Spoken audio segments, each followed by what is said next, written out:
had this overnight. You're cooking, cooking, cooking, cooking, cooking. I love you so much. Okay.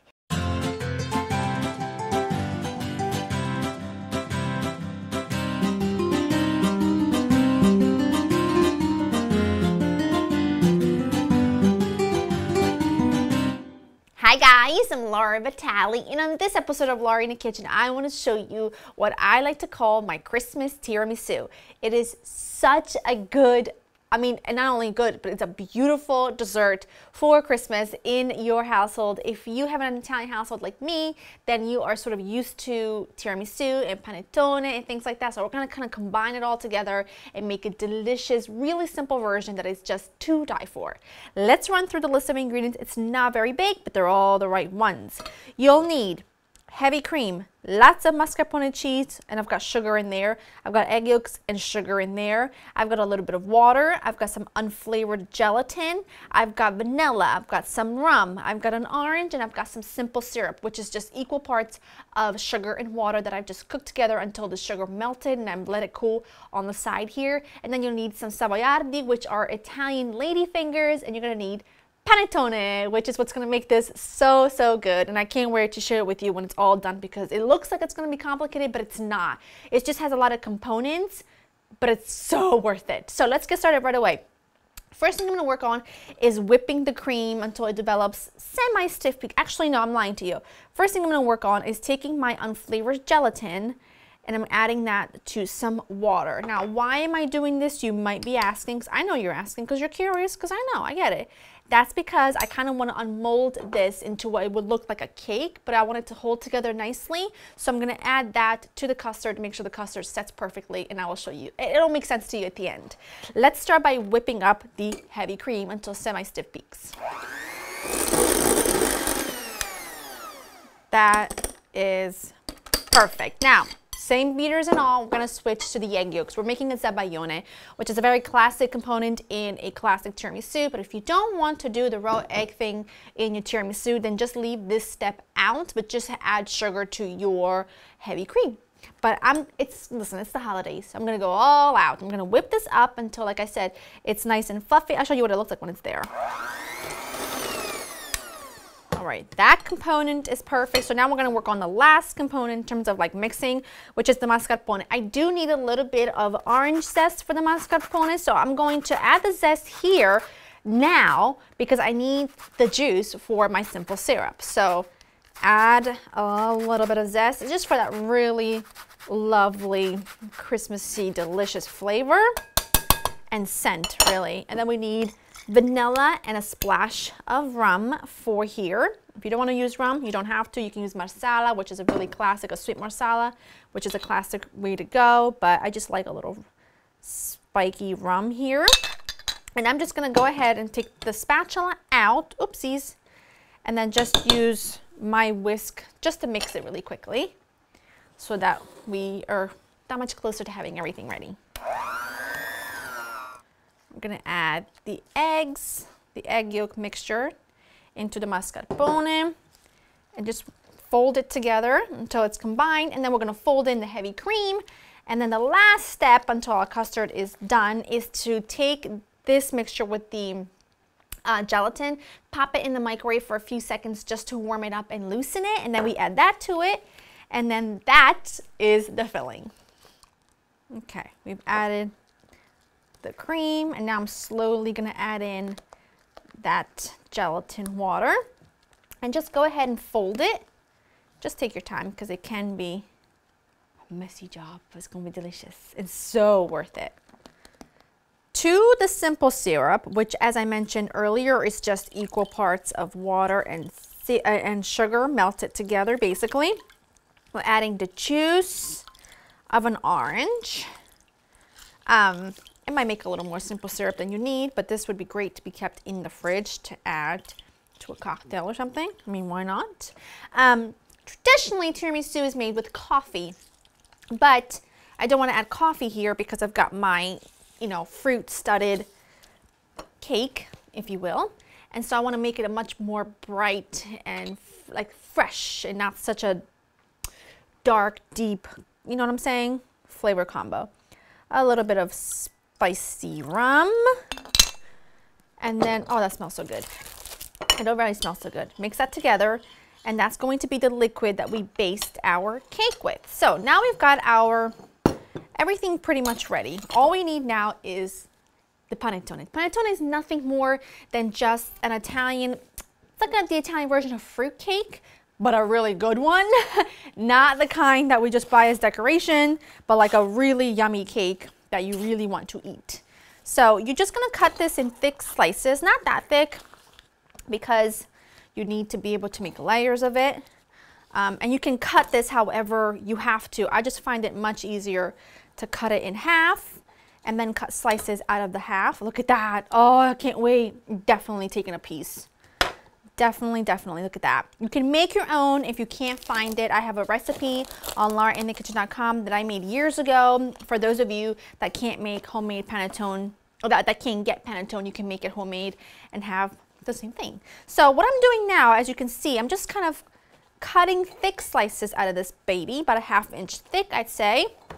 I should get my bread knife, which I'm going to. But I want to walk you through what I'm about to do so that I don't waste too much more of your time. You take your Italian lady fingers and you're going to stack these up, sugar side out, in a 10-inch prepared, this is a springform pan that I've overlined with some plastic wrap.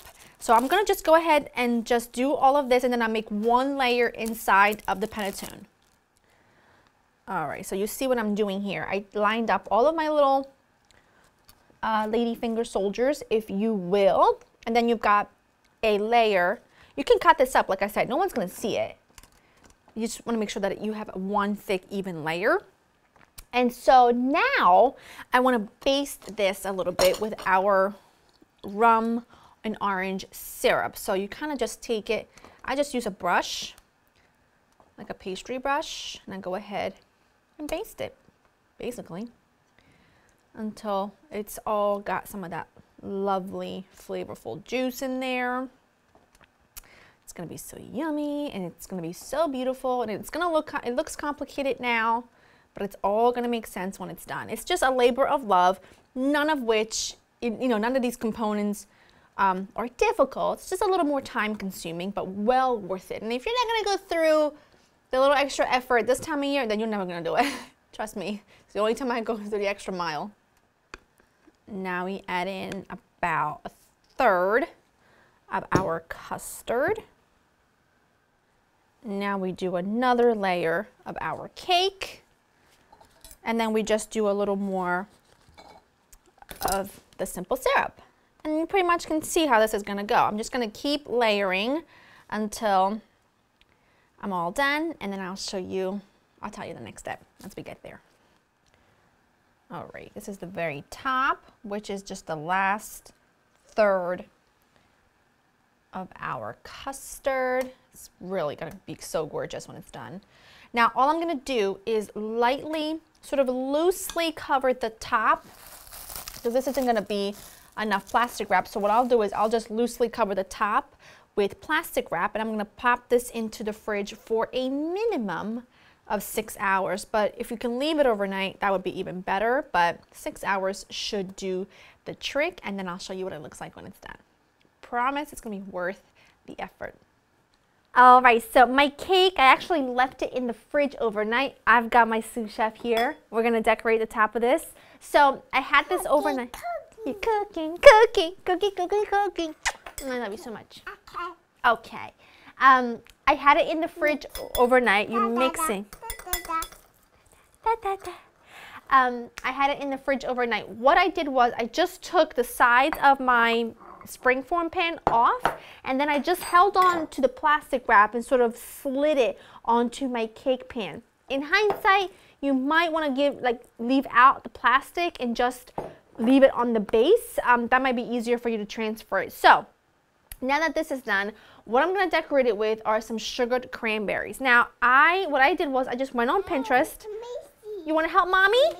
What I did was, you can see them right here. I just went on Pinterest and I just searched for sugared cranberries, and they're really easy to do. All you do is just make a simple syrup, and then you dip the cranberries in simple syrup, you roll them in some sugar, and you let them dry overnight on like a baking sheet. That's what I did, and they're perfect. And they don't require a lot of effort, but they do make a big impact.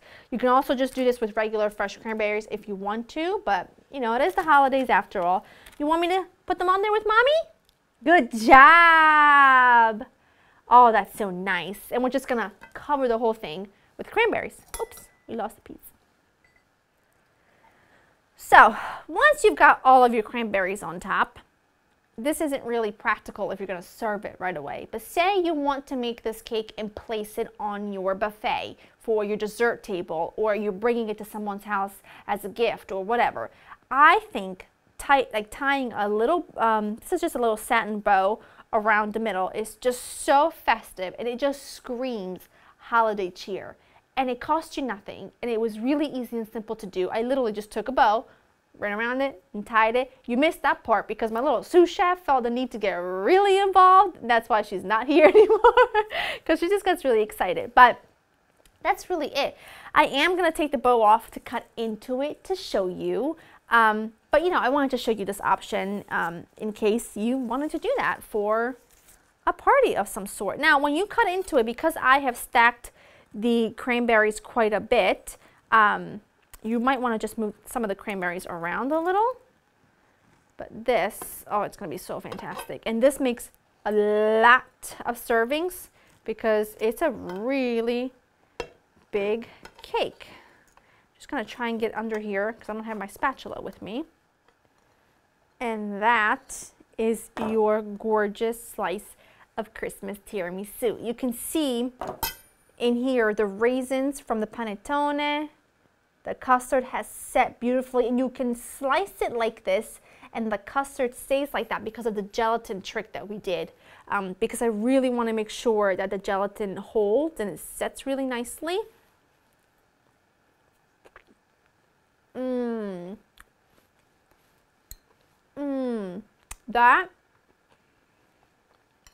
This is all of the flavors of Christmas for me that are so traditional. The orange, the panettone, the vanilla, little spikiness of the rum.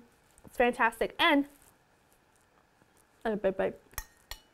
it's impressive, time consuming, but worth it. LauraInTheKitchen.com has the recipe ready for you. Hope you enjoy spending time with me, and I will see you next time. Bye. That was amazing.